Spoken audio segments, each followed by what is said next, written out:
Thank you very much, Council Becker. I'm grateful to once again be at the World Affairs Council of Charlotte.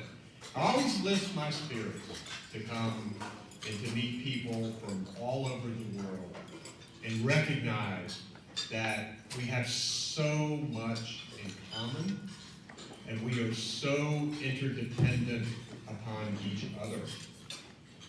When we think about, yes, thank you.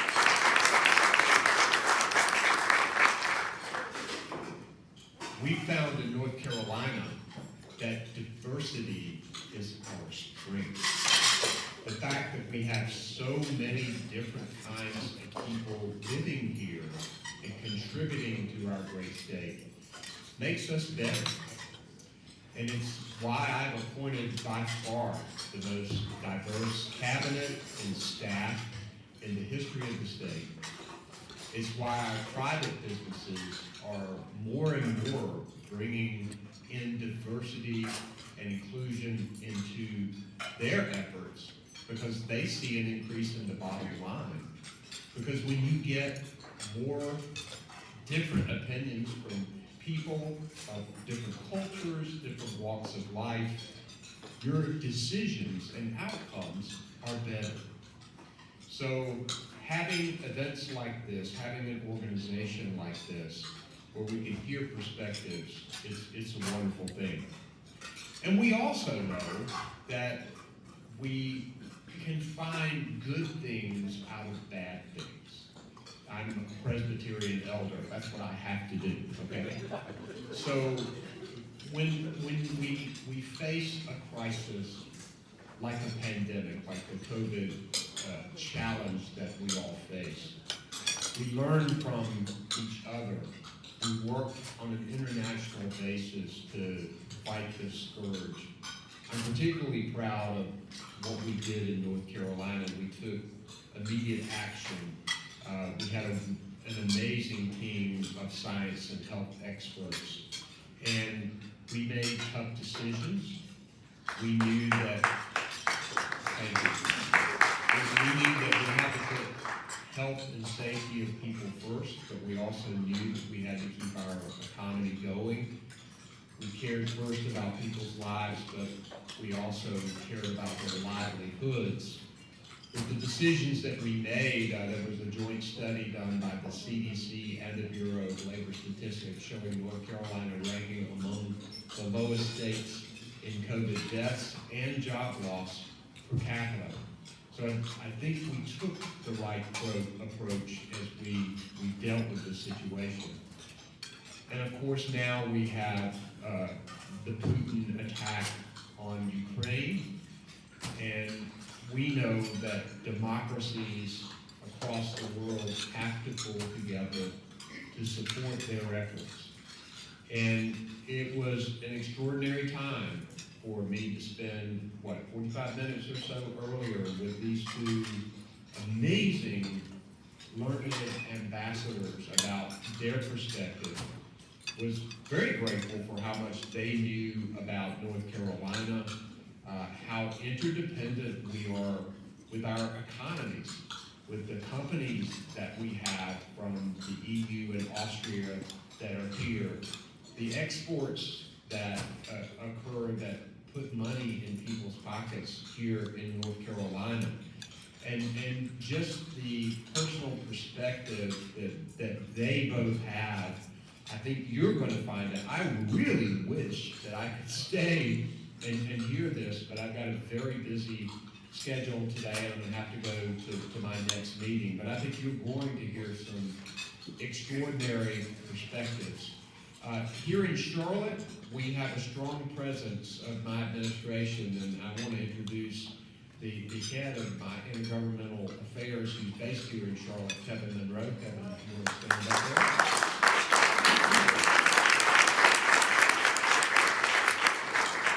If you have any problem, Kevin will solve it. So it's always great to have that.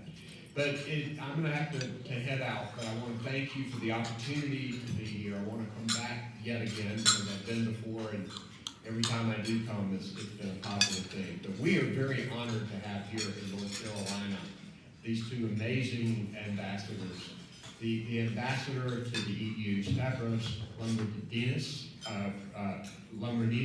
from the EU, and we have Martin Weiss from Austria, two wonderful ambassadors that I would like to welcome to the stage today or after you eat. So thank you very much, guys, and Mike, thank you for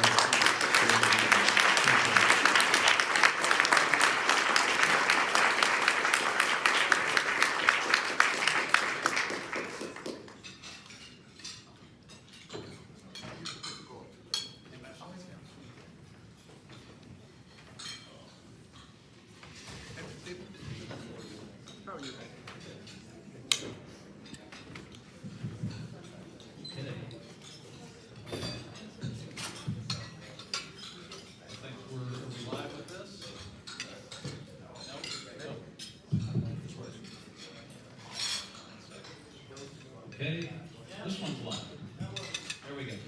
So I'm Mike Hawley. I am on the board of the World Affairs Council. I'm also on the board of the Zeitgeist Foundation. And I'm going to moderate a discussion up here, which we suspect will be fast and furious. We're going to open with just some initial comments from the ambassadors. And then I've got some questions that have accumulated from many of you out there, which we'll launch into after their opening remarks. Checking, people can hear you in the back? Yeah, checking in the back. Can you hear us back there? Yeah. Okay, everything cool? All right, we are ready to roll. Ambassador, all yours, sir. Thank you very much. Dear friends, my name is Stavros Lambrinidis. I will not ask you to repeat this. Stavros is fine. Your Excellency, we do. Apparently ambassadors are called Your Excellencies in this country. It's great for Martin and me. But also a little weird, to be honest. It's such an honor and a pleasure to be in North Carolina. I'm here together with my colleague and my friend from Austria because this is just simply in everyone's radar screen back in Europe as probably one of the most exciting, if not the most exciting states today in our relationship. And the Governor Cooper, mentioned the economy, and that's of course a big deal. Our companies from Europe, our workers from Europe are voting with their feet every day, coming and investing increasingly in this great state. You import from Europe more than you import from anywhere else in the world in this state. In fact, at this stage, it is not just the positive economic benefit that we as Europeans are able to bring North Carolina that I'm proud of. I am proud of the positive benefit that you as North Carolinians can bring to Europe.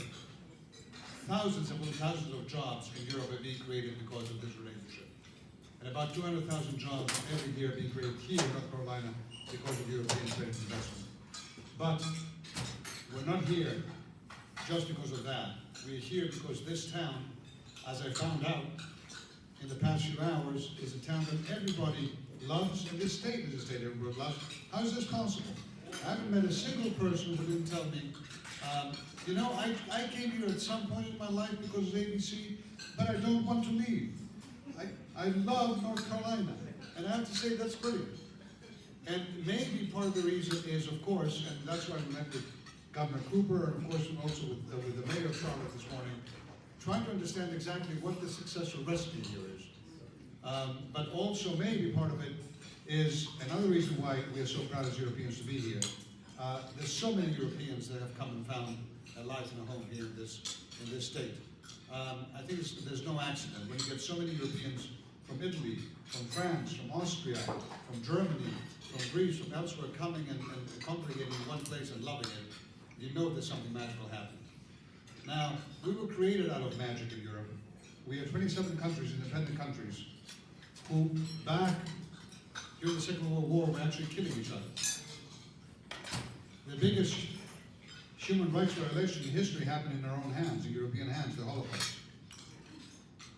We decided, coming out of that war, that we would never, ever allow ourselves either the desire or the means to inflict such war and such devastation, either on ourselves or on anyone else in the world.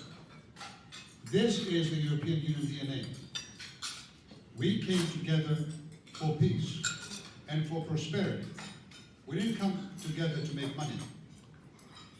We ended up being the most prosperous, peaceful, open region in the world in the past 75 years because we knocked down our borders. Because we combined our economies, the Austrians and the Greeks and the Germans and the Spaniards and the Polish, to be able to have a single market of 450 million of the most educated, prosperous people in the world. That is why Americans as well are voting with their feet, coming to Europe and investing and working there. And we're going to be building that. And all that, the Russian invasion of Ukraine, put in that. They're not simply trying to wipe Ukraine off the map. They're trying to wipe the peace and security architecture that Americans and Europeans fought to build together after the Second World War. They want a war where might is right, where they can take away freedom through violence as opposed to trying to give freedom through peace to people. This is Ukraine's war of independence, but it's also Americans and Europeans' fight to ensure that freedom and democracy do not get destroyed because different countries around the world increasingly simply don't like that freedom and democracy. It's not okay. They want to be able to bend the wills of other people to their own, and that's not okay. So Putin cannot win, and he will not win, but this is going to be a long fight, and we will have a chance to discuss it. So thank you very much for this invitation. I look forward to the conversation.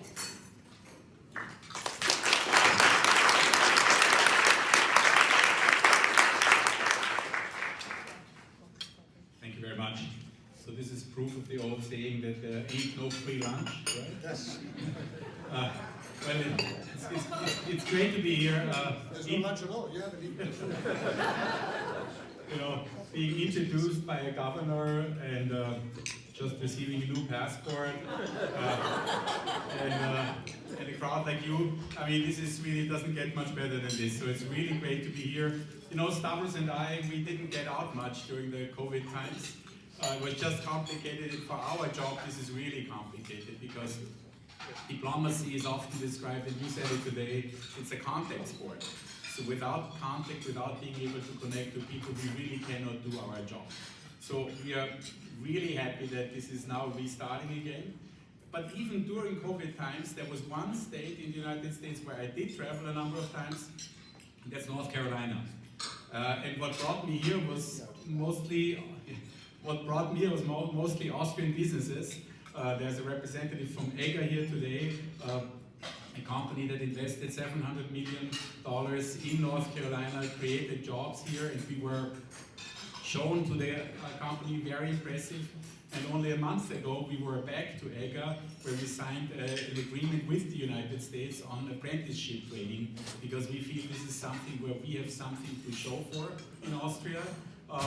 Germany actually also knows how to do that, Switzerland, so this is something where we really have experience and where we have something where we can cooperate. It works beautifully in North Carolina, in some companies, and there's even more to be done. So it's really great to reconnect, and like Stavros, I have to wax on a little bit on the war and peace theme. Like you say, I mean, at the end of the day, that's what it's all about, right? You want to have security for your family, you want to have a decent income, you want to have opportunities. That's what it's all about. And that's what we have created. Because in Europe, we tried to solve our ways differently. Didn't go down so well. If you look at World War I, just one number, at the Battle of the Somme between France and Germany, on the first 3 hours of the battle, 20,000 people died. I mean, this is just a small glimpse of the size of devastation that we brought upon each other. And after World War II, we were all clear, said, enough of that. All the more shocking for us to see that we have a neighbor in Russia who basically has decided what we cannot achieve on the negotiation table, we will achieve on the battlefield. And our joint response is, hell no. Hell no.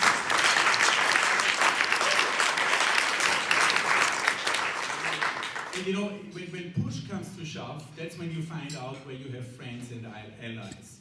And this is the huge difference.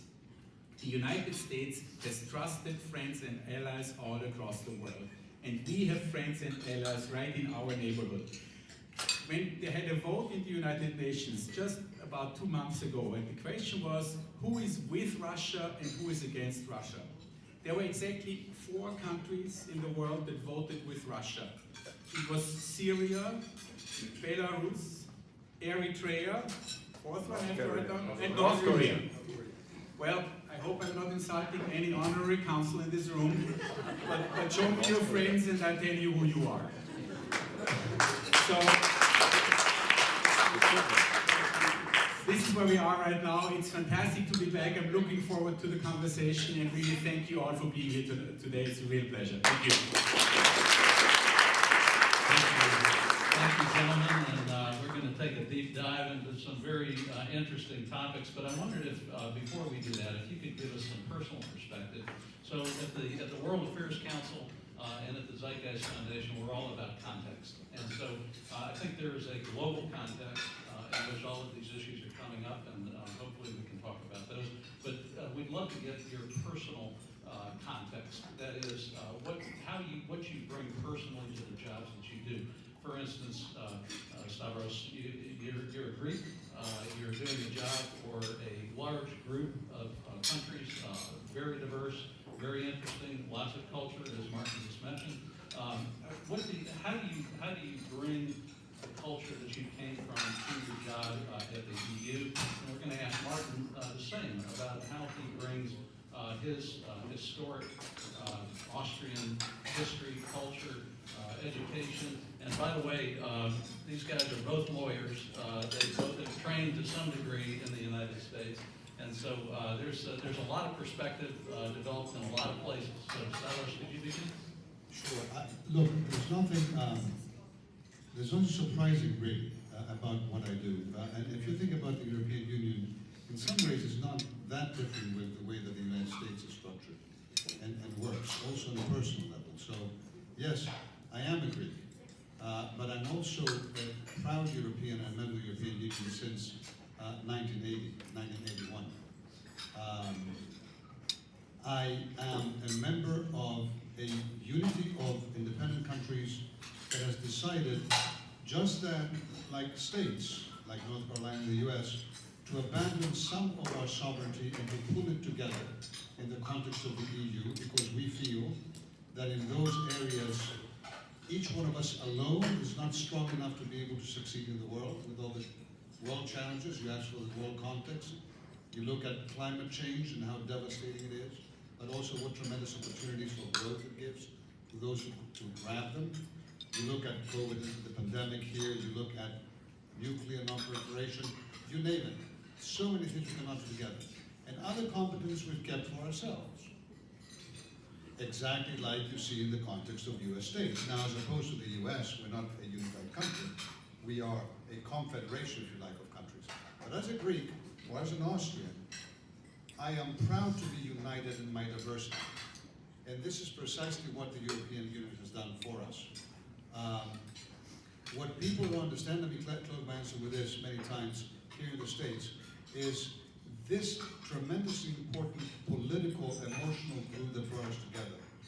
I said at the beginning, we're not a union of money, although we do produce and create a lot of that kind of wealth. We came out of a human rights catastrophe, and it is that political will to be together that is even stronger and keeps us more together than anything else.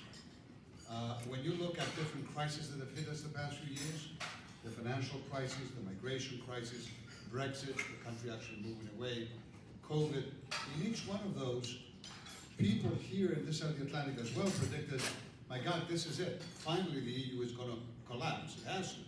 It doesn't make sense to have a common currency for all these countries if they don't also have a common economic policy. And in fact, we do have a common currency. It is the second biggest in the world.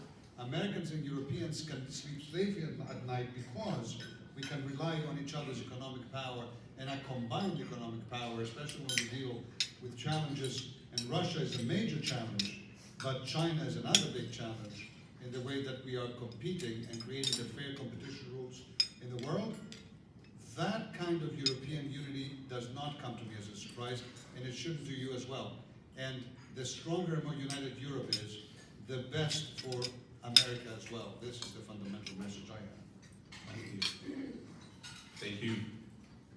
Well, as Mike said, You can hold all this for the end if you want. as Mike just said, you can trust us, we are both lawyers. Other than that, the beauty in our job, I think everyone comes with their own experiences. I was posted to Israel before I came to the United States, and before that I was posted to Cyprus, and I was Consul General in Los Angeles. And the world looks very different if you live in a different place. There's a saying that 80% of diplomacy is geography, and it sounds like a witty remark, but it's actually really true. When you look at the Golan Heights from the lowlands in Israel, the threat looks a little different than if you look at it from Washington, D.C. And so around the globe, I think the beauty in our job that is you can put yourself a little bit in the shoes of another country and try to understand why this is an issue for them and why this might be a problem. And so I think for us, it's great to be in the United States, but of course, if you have neighbors like Canada and Mexico, the world is a different place than if from Austria you look east and only 300 kilometers away, which is like Washington to West Virginia, tanks are rolling into European cities. And I think this is the important thing. You never forget that how the world looks for someone else. And for us, and I have been here in the United States before we joined the European Union, and representing Austria outside the European Union and within the European Union is a very different ball game, and I like that ball game much better. Thank you. Thank you, Mike. Let's jump to a global issue, Stavros, that you mentioned, and we all get hung up in the 24/7 news cycle. Whatever happens, yesterday is what we end up paying attention to. But if you could maybe share with us, both of you, your perceptions about the global context for much of what is happening these days. So The Economist did a pretty decent piece a couple of months ago about that this is probably going to be a century-long struggle of governance and economic systems. And we are seeing now elements of it that are cropping up in places like Ukraine, but it's also cropping up in lots of other places, Africa, elsewhere. And I guess the question is, in that context, how are we, as a liberal West, positioned to deal with a century-long struggle with some fundamental governance and economic issues? And do we have the staying power? And I guess the elephant in the room is China, which has a wholly different approach to the world than we do, and who have time on their hands in many respects. And I'm interested in your perceptions on that. Well, we've seen in a way a world develop that when 1989 came around and the Berlin Wall fell, this is something we actually didn't really imagine that we would see that happen without a shot being fired. That was really something we were in awe, that suddenly this whole Soviet empire that threatened us for decades could suddenly crumble and Mr. Gorbachev could come to power. So this was really a moment, wow, and everything can change. Then we were like, well, everything's hunky-dory, this is now peace, apple pie, and motherhood for the next 100 years. And we had, of course, a very unipolar world, because there was really one superpower remaining, and that was the United States, and that was a very benign superpower. So I can any day live with that kind of world. And what has happened now, step by step, we are moving into a multipolar world. And that's not such a happy place. Because now suddenly everybody tries to play their own little games and expand a little more and show how much their influence sphere, how far does it go? How far does it go for Russia? How far does it go for Turkey? How can they spread their wings? And that makes the world a very dangerous place. And in a way, it brings back for us what I said before. Now this is the moment where you need your friends and your partners. And you know, sometimes when we talk about shared values, it sounds like a Sunday speech. Yeah, shared values, like we all share values. Like, who's against motherhood? Please raise your hand. Right? But it's really more to it, because you know, and we saw it, and we were probably wrong by not reacting harder to that. That if in Russia you are a journalist who criticizes your government, then you will fall off the highest building in your city. You know, if you criticize in the United States your government, well, they might not like you. But that's a huge difference. And I think this is something where we really have to, again, put our foot down. We talk about democracy, we talk about our values, and there really is a difference. And I think that we shouldn't forget. You know, there was, I don't know, but you'll probably remember this joke from Ronald Reagan in his speech when he said, he met the Russian president, he said, you know, the big difference between your country and my country is that if someone doesn't like my politics, he can go into a bar, he can go to a street, and he can shout, I hate the politics of Ronald Reagan. Nothing will happen to them. The Russian president says, no, but this is exactly the same in my country. How is this exactly the same in your country? If a Russian citizen goes out into the street, goes out into a bar, and shouts, I hate the politics of Ronald Reagan, nothing will happen to him. But there is a difference, it's an important one.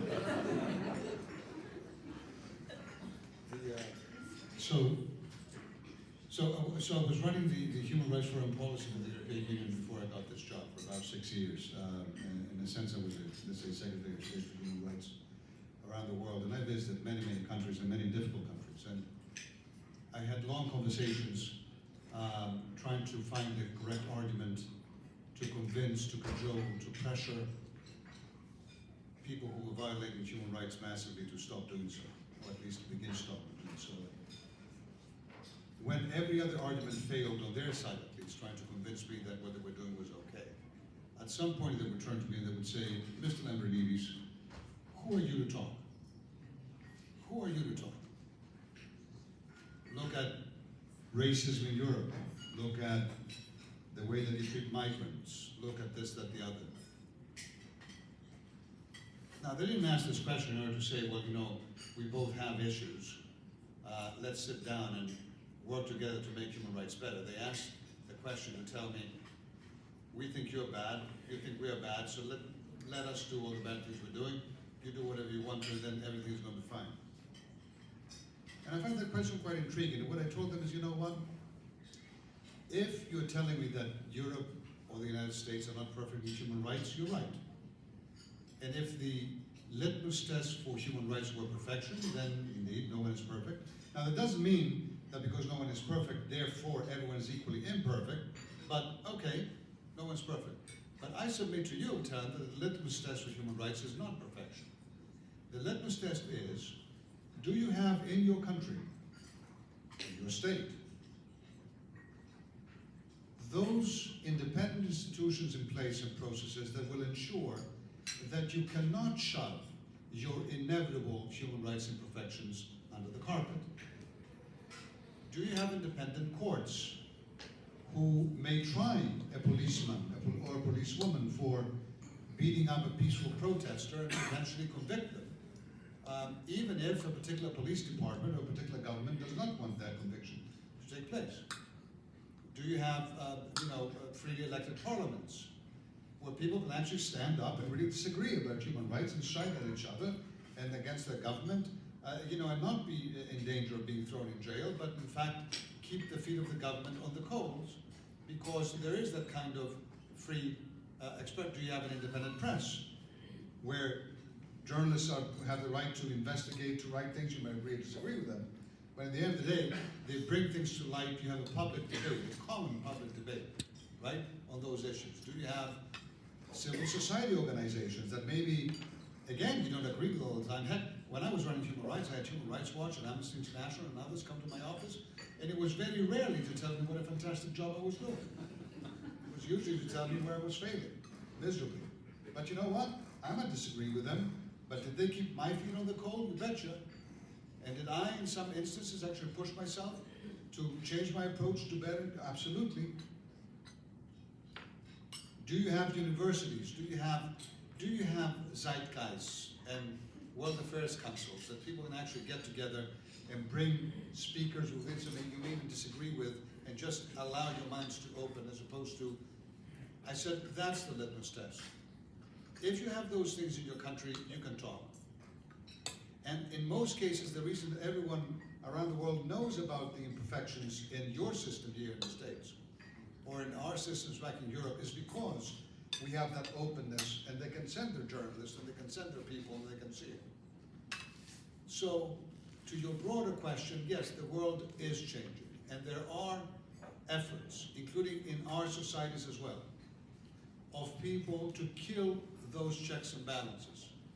There are efforts to have strong men, it's usually men, strong men who tell people representative democracy doesn't work. They can't do anything for you. Everyone's your enemy. I'm the only person representing you and your rights. This is a dangerous, messy world. Don't get involved in all those European discussions or American democracy stuff. It doesn't work. The moment we start undermining institutions, we're in trouble. In our democracies around the world. So I would say to your answer, the first thing I would do is focus that my democracy works. And if it doesn't, make sure I get together with people I even disagree with and manage to find a way to make it work, because if I don't, then I will have nothing to preach to anyone anymore. The second thing is I will make sure as a diplomat that I approach countries around the world that may not be where I sit or where you sit, but maybe sitting somewhere on the fence, somewhere in the middle. We know the bad guys. We talk about Russia, China, we know the good guys, it's us. So we focus about how to create coalitions of the good guys, us. We focus how to fight the bad guys, them. But there are many countries in the middle that will make a difference, that are sitting on the fence. They're not quite great democracies, they're not really committed against democracy. But we ignored them for many decades. And when we run now to seek their support, many of them say, well, not exactly who are you to talk, but who are you to come talk to me now? Where were you all these decades? What were you doing? I'm a country in Africa. I need some support. I want to have a voice in the UN. I don't have a voice in the UN. I'm nowhere there. Why haven't you given me one? You know, I had colonialism here. Okay, I understand. That's not your fault. It was your generations before. But talk to me about this. And so long as we don't find that language, I think that Americans, Europeans will be in trouble. So what Russia is doing is great in a very perverse way. He has created the biggest unity and strength in the Transatlantic partnership in decades. And it is forcing us not just to face that clear bad aggressor, but to also think together about how we build a better world once he loses. Thank you.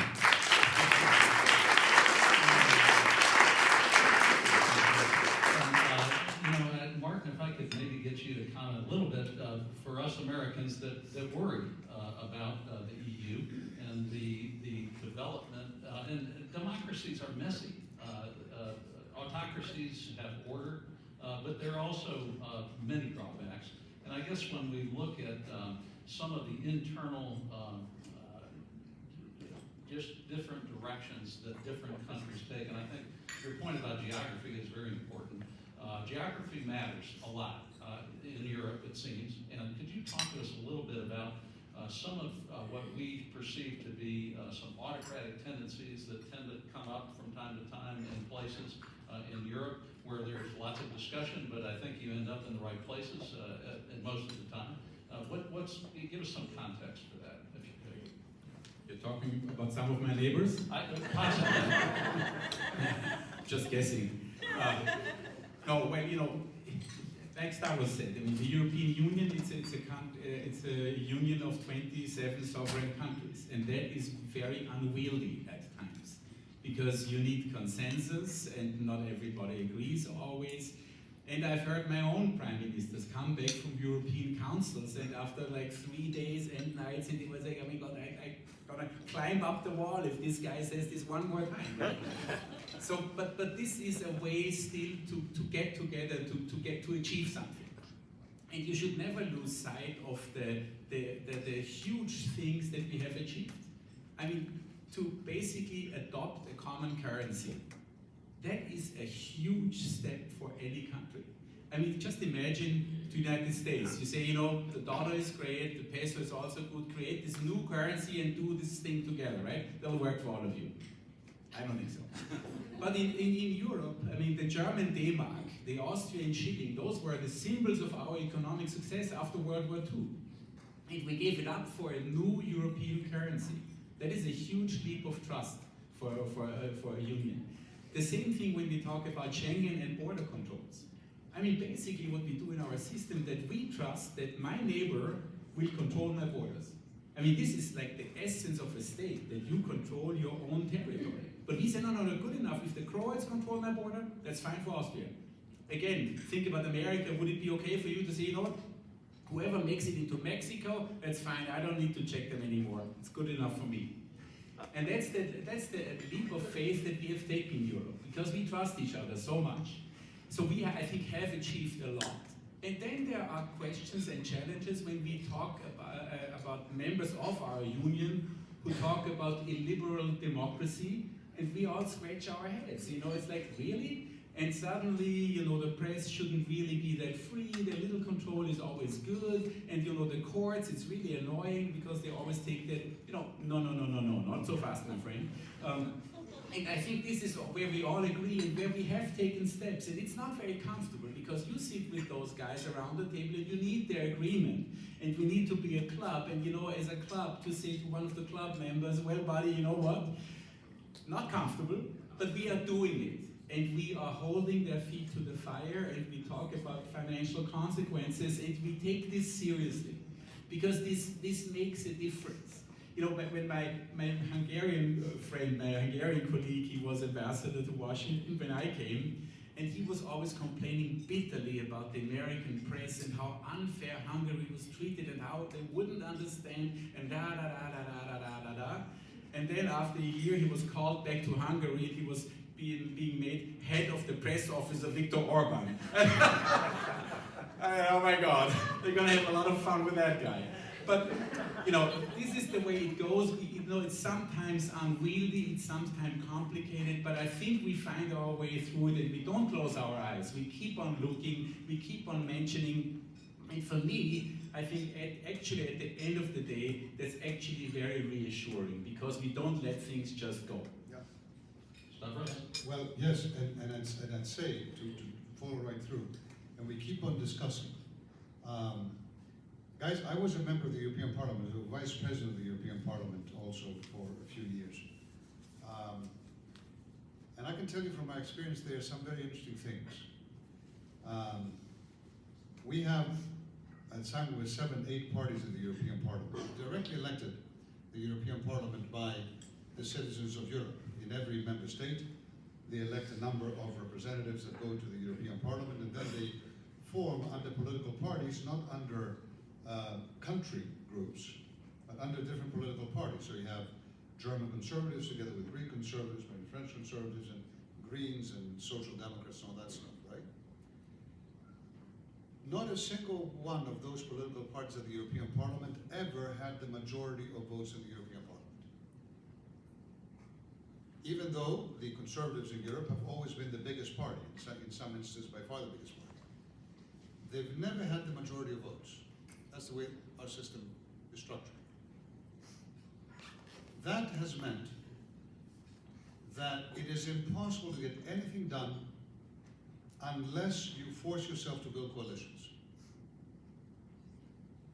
I cannot even tell you how many nights where I would have much rather just vegged out in my apartment in Brussels, having dinner with a colleague from a different political party than mine, from an entirely different country than mine, to listen to the concerns they had about an issue that I couldn't care less back in Greece, because I knew that if I did that, when my issue came up, a few months down the line, I would be able to talk to that colleague of mine and maybe hopefully have them support me.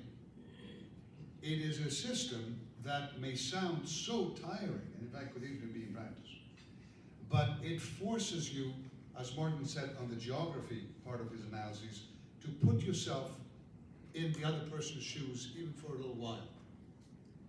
I just don't believe democracy can work without that.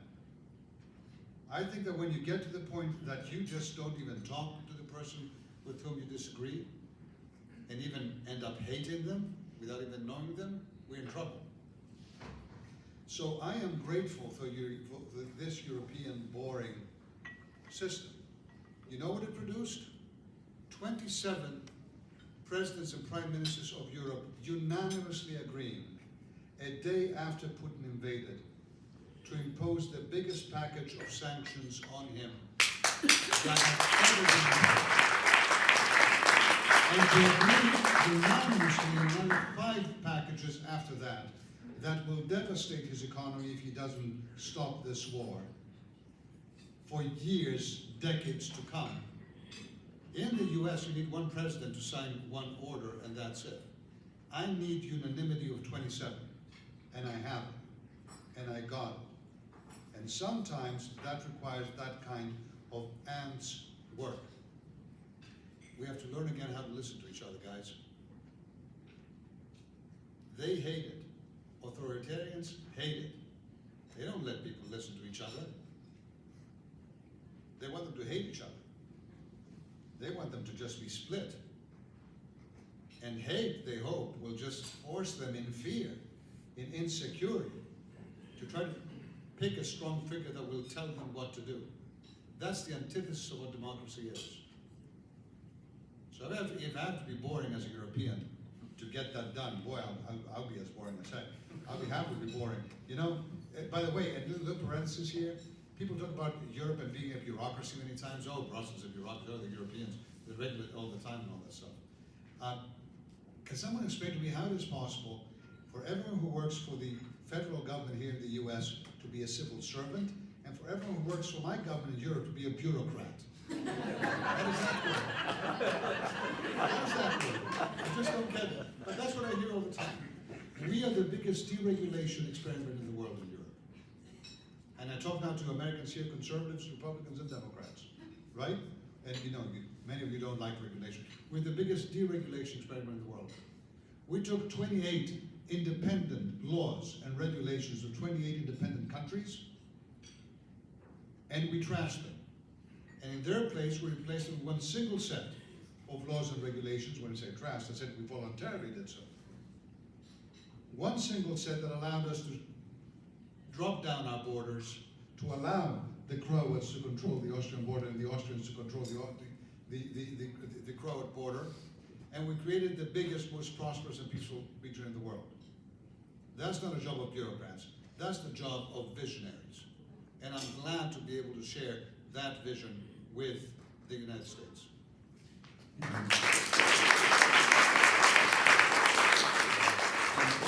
I hereby make a motion that we bottle these guys up and have them travel around the United States.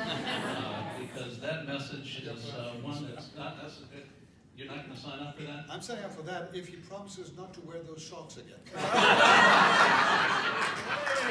I must say that. Statement. Not because they're bad, but because they're cool. Very cool. And I don't have them. Let's take one more tough issue and then we'll probably wrap it up.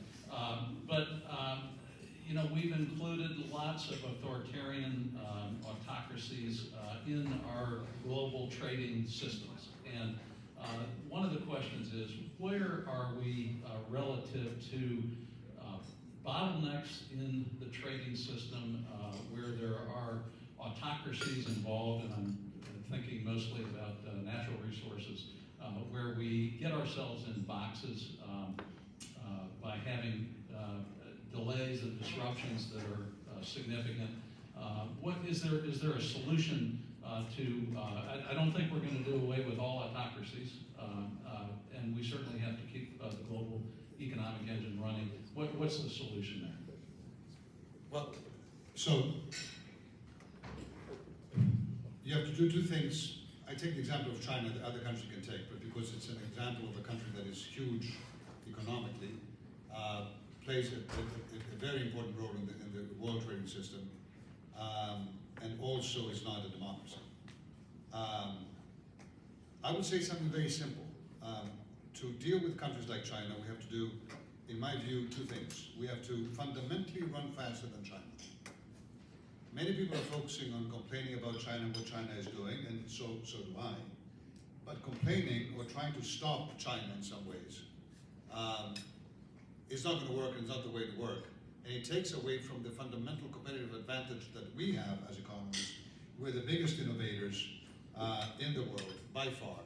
And our economies bring out the best products by far because they're open and free and the competition happens. So I have to run faster than China. If that means that we have to focus more on investing things and incentivizing investments in things like new technologies, in things like green technologies. I mean, in many ways, you in North Carolina, you're like Europe. Your homegrown energy, because you don't have fossil fuels really, is renewable. If you're going to be in any way autarkic when it comes to energy, that's going to be by producing renewable energy. And you're focusing on that as much as we do in Europe, but that takes a tremendous amount of investment. Are we going to be focusing on incentivizing those kind of investments so we can run faster?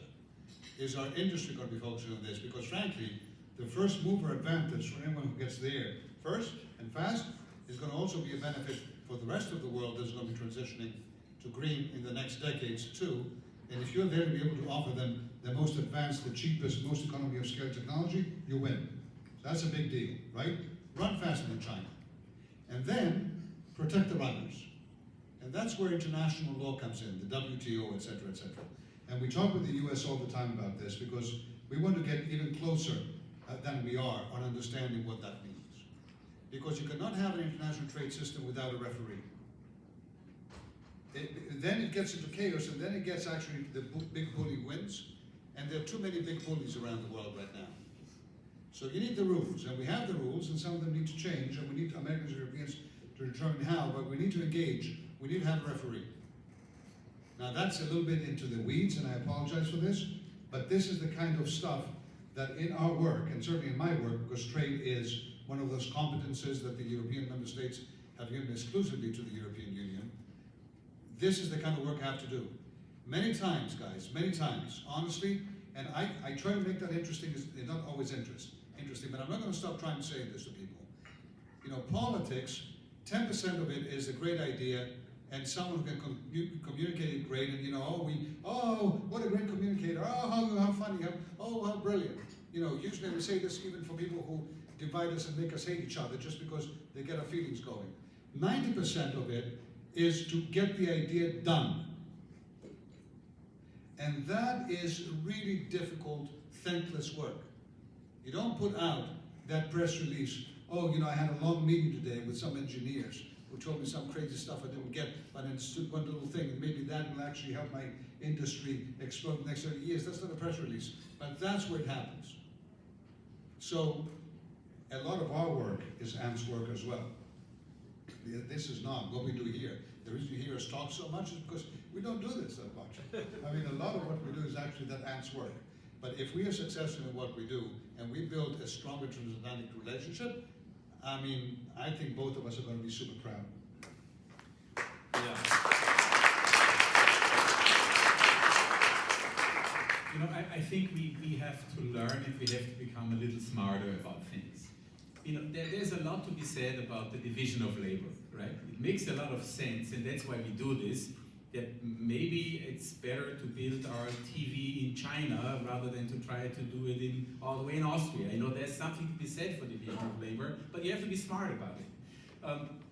And I don't think we have been smart enough about it. And COVID kind of reminded us that, listen, there is something to be said. Even just in time is beautiful, but it only works if everything works along the line. So if you do not even have any storage facilities for any of your goods, if your storage is the ship that's coming from China, but unfortunately the ship is not leaving the harbor in Shanghai, well, then you have a problem. And it cannot be that all of our semiconductors are built in Taiwan. I mean, I love the Taiwanese, but that might not be so smart.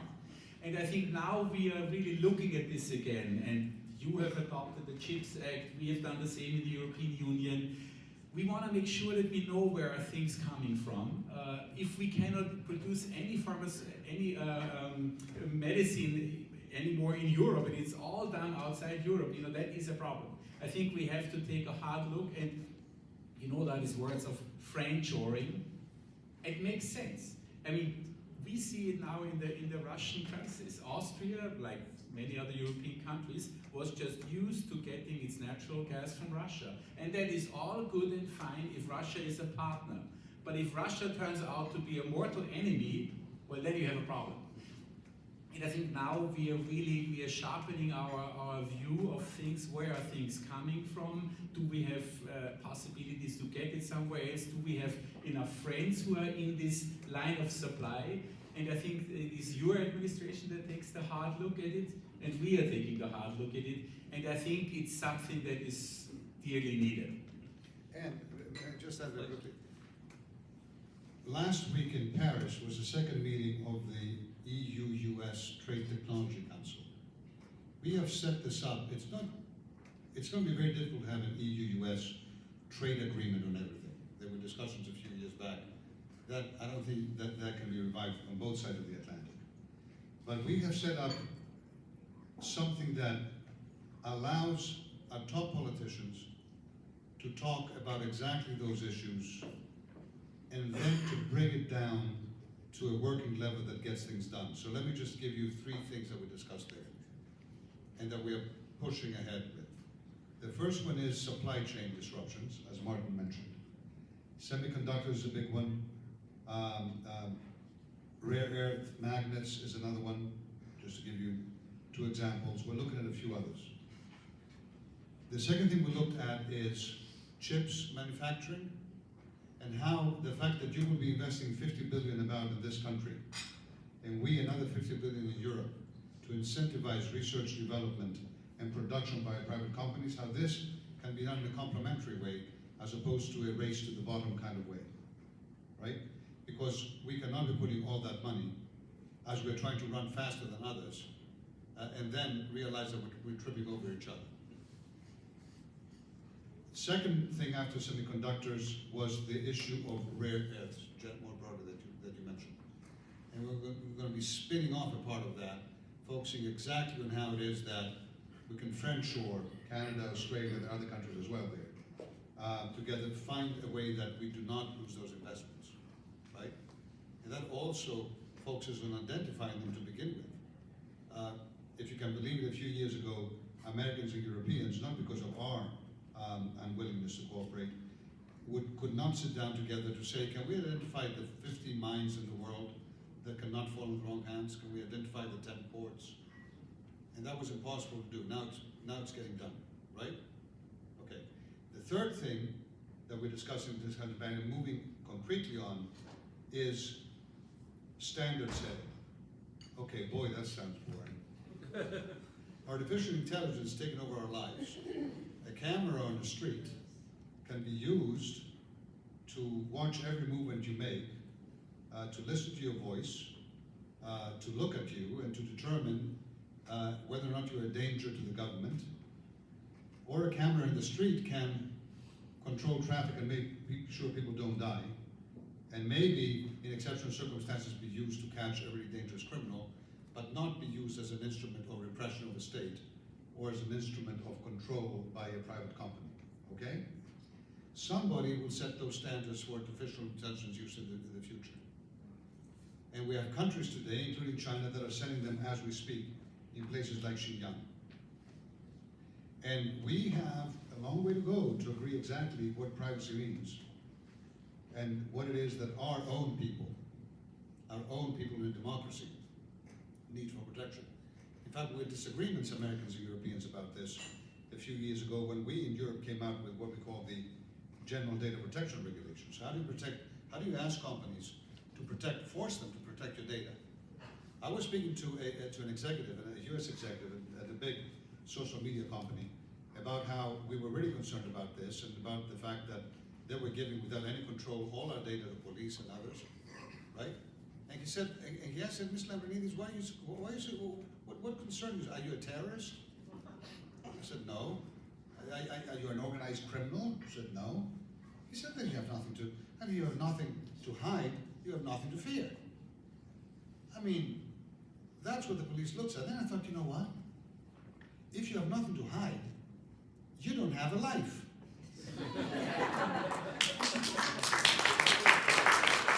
You know, get a life. We all have tens of absolutely legal and legitimate things that we have an absolute interest to hide. If you have nothing to hide, tell me who you voted for. I know it's a secret ballot, but who cares? Tell me, right? Or, you know, or give me your credit card number, for that matter. Or, you know, tell me all your boyfriends and girlfriends for the past 10 years, including the secret ones. If you have nothing to hide, you don't have a life. So let's get serious as democracies here. We are setting standards for the world right now. And unless we manage to do it and do it right, others will do it for us. These are real things that Americans and Europeans are discussing in real time right now, changing the economy of the world for the 21st century and the rules of the game, and I think we will succeed. Well, I apologize because we tried to do the impossible. And the impossible was to have this discussion, to kind of accumulate lots of questions that we got from many of you, and then to open it up for questions from the audience. And frankly, we would be here for another couple of days. And so I think what we're going to have to do is wrap this up. Let's give the ambassadors a big round of applause.